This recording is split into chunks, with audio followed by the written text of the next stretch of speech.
Hi friends, today's topic is ampere circuital law. Ampere करके scientist थे, उन्होंने एक बहुत अच्छा लॉ बनाया which was incomplete and completed by Maxwell later on. तो फिलहाल तो हम लोग इनकम्प्लीट लॉ की बात करते हैं। तो according two ampere, when ever there is current carrying wire, तो समझो एक करंट कैरिंग वायर ले लिया जिसमें से कुछ करंट आ रहा है आई। उन्होंने बोला इसके सराउंडिंग में आप एक लूप बनाओ, लूप। तो लूप उन्होंने बोला, तो सबने पूछा लूप का कौन से शेप का, कौन से साइज का, तो उन्होंने बोला कोई भी साइज कोई भी शेप। तो ठीक है, तो हमने एक लूप बना दिया, पैरेललोग्राम जैसा लूप बना दिया। उन्होंने बोला जब आप लूप बनाओगे तो इसका भी एक डायरेक्शन लो। तो फिलहाल मैंने समझो डायरेक्शन ले लिया PQRS, this is my direction.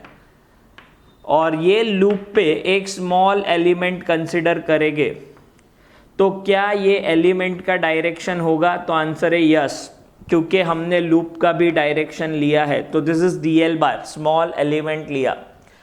तो according to Ampere's, integration over a close path, over a close path का मतलब क्या है? तो दिस इज क्लोज पाथ। ये जो बाउंड्री हमने बनाया PQRS loop, over a close path या तो क्लोज लूप। इंटीग्रेशन करना है over a close loop, B bar dot DL बार। इसका आंसर कितना होगा? तो उन्होंने बोला it is always mu not times I enclosed. I enclosed का मतलब क्या? तो ये लूप के अंदर जितने भी करंट होंगे वो ही कंसिडर करना है आपको। ये इनका लॉ था। Integration over a close path B bar dot DL bar is equal to mu not times I enclosed. अच्छा, तो सर इसमें इंटीग्रेशन करना है? तो आंसर है नहीं, इंटीग्रेशन नहीं करना है। इस साइन दिया है इंटीग्रेशन, देखते कैसे डील करते हैं। इसका एक एग्जाम्पल लेता हूं कि अगर मुझे ये एम्पियर्स लॉ अप्लाई करना है तो कैसे करेंगे। देर आर मैनी कंडक्टर्स और हर एक कंडक्टर में से समझो कुछ करंट फ्लो हो रहा है, 1 एम्पियर, 2 एम्पियर, 3 एम्पियर, फिर नीचे जा रहा है ऐसा एक 5 एम्पियर, नीचे जा रहा है एक 6 एम्पियर, ऊपर जा रहा है एक 8 एम्पियर। ऐसा करंट कंडक्टर्स दिए हैं। अब उन्होंने बोला एक इमेजिनरी लूप बनाओ, तो मैं लूप बना रहा हूँ। मैंने लूप समझो यहाँ पे बनाया है ऐसा, दिस इज माय लूप। तो ये फॉर्मूला अगर मुझे अप्लाई करना है तो क्या करेंगे? तो integration over a close path B bar dot DL bar is equal to mu not times current enclosed. 4 current enclosed है। क्या चारों करंट का डायरेक्शन सेम है? तो आंसर है नहीं। तो इन तीनों का करंट का डायरेक्शन सेम है, तो इन तीनों को ऐड करेंगे। तो ये हुआ 3 + 2 5 + 1 6, ये 6 हो गया। 6 एम्पियर ऊपर जा रहा है, 5 एम्पियर नीचे जा रहा है। तो अगर ऑपोजिट डायरेक्शन में तो सब्ट्रैक्ट करेंगे। सब्ट्रैक्ट करेंगे तो 6 और 5 सब्ट्रैक्ट करके आंसर क्या आएगा? 1 एम्पियर। तो यहाँ पे आएगा सिर्फ 1 एम्पियर बस। आपको डायरेक्शन ऑफ करंट नहीं देखना है, सिर्फ ऑपोजिट है, सब्ट्रैक्ट कर लो, बड़ा वाला वैल्यू माइनस छोटा वाला वैल्यू। समझो अगर मैंने लूप का साइज यहाँ तक नहीं रख के ये थोड़ा सा और बढ़ा दिया, ऐसे लिया होता, तो ये 5 + 6 11 नीचे जा रहा है और ये 6 ऊपर जा रहा है। तो ओवरऑल करंट कितना बचेगा? तो 11 - 6 हो जाएगा, दैट इज 5।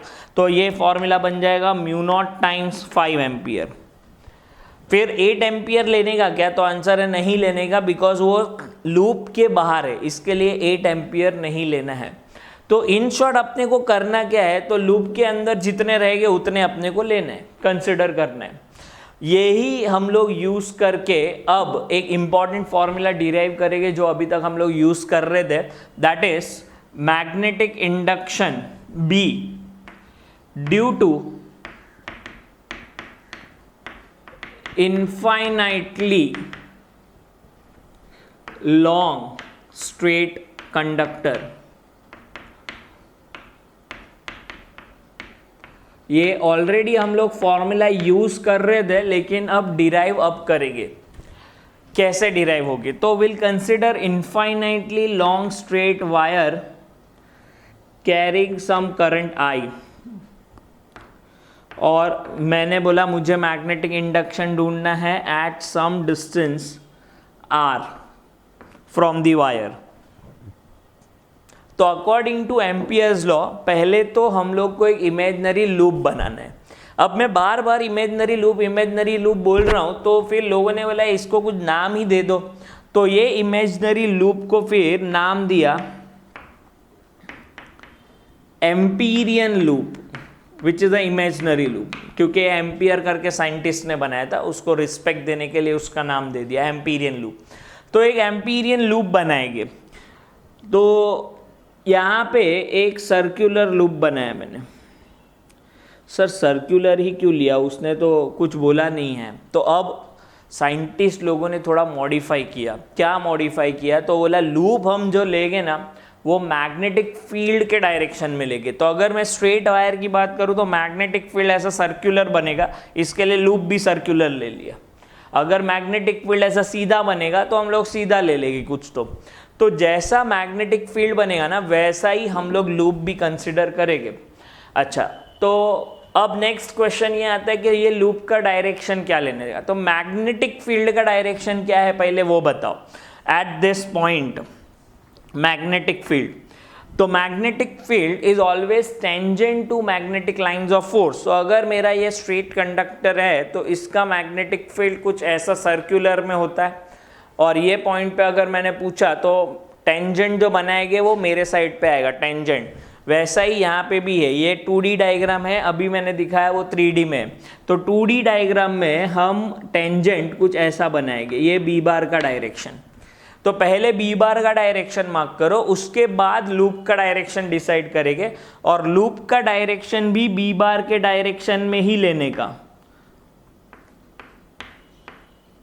मतलब ये लूप ऐसा घूम रहा है, ये ऐसा लूप जा रहा है, ये DL बार, इसको हटा के यहाँ पे बनाए DL बार, ये पॉइंट P।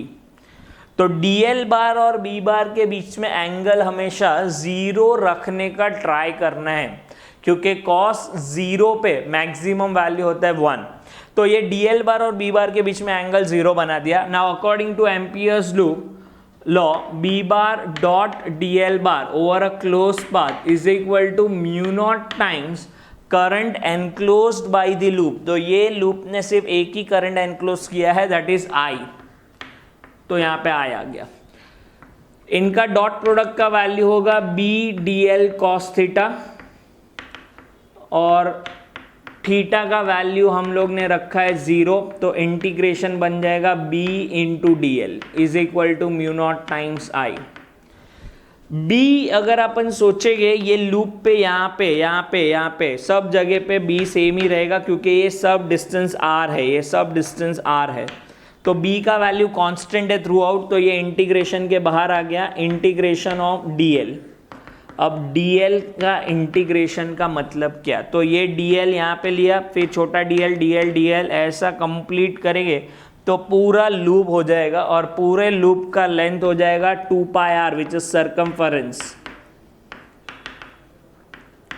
तो मैग्नेटिक इंडक्शन का वैल्यू आ गया mu naught I divide by 2 pi r, जो हम लोग अभी तक यूज कर रहे थे मैग्नेटिक इंडक्शन का formula, mu naught I upon 2 pi r। अच्छा, अब इसमें ही अगर एक वायर नहीं होके बहुत सारे वायर होते ऐसे, और हर एक में करंट होता I, ऐसे बहुत सारे, ये 1 2 3 ऐसे n वायर होते, n वायर, और मैं ऐसा लूप बनाता, तो ये जो फॉर्मूला है उसमें क्या चेंजेस करना पड़ता, तो B bar dot DL bar is equal to mu not times current enclose. तो हर एक करंट का डायरेक्शन अपवर्ड है, तो दोनों सब ऐड हो जाएंगे, और ऐड होके ये मिलेगा मुझे टोटल NI करंट। और यहाँ पे अगर NI आ गया तो लास्ट में फॉर्मूला में भी N आ जाएगा, तो it is mu naught NI upon 2 pi r। तो जब हम लोग स्ट्रेट वायर की बात करते हैं और हम लोग बोलेंगे ना नंबर ऑफ टर्न्स इतने हैं, टर्न्स का मतलब जनरली स्टूडेंट सर्कल समझते हैं, तो सर्कल नहीं, एक वायर 2 3 ये भी टर्न्स है, n टर्न्स वायर है, n टर्न्स वायर, तो उसके वजह से it is n into I upon 2 pi r। ये मैग्नेटिक इंडक्शन का फॉर्मूला जो हमने प्रीवियसली यूज किया, डिराइव कर लिया। इसके और भी कुछ एप्लीकेशन इंटरेस्टिंग है, दैट इज फॉर सोलेनॉइड। उसके लिए आपको देखना पड़ेगा next video. For that stay tuned.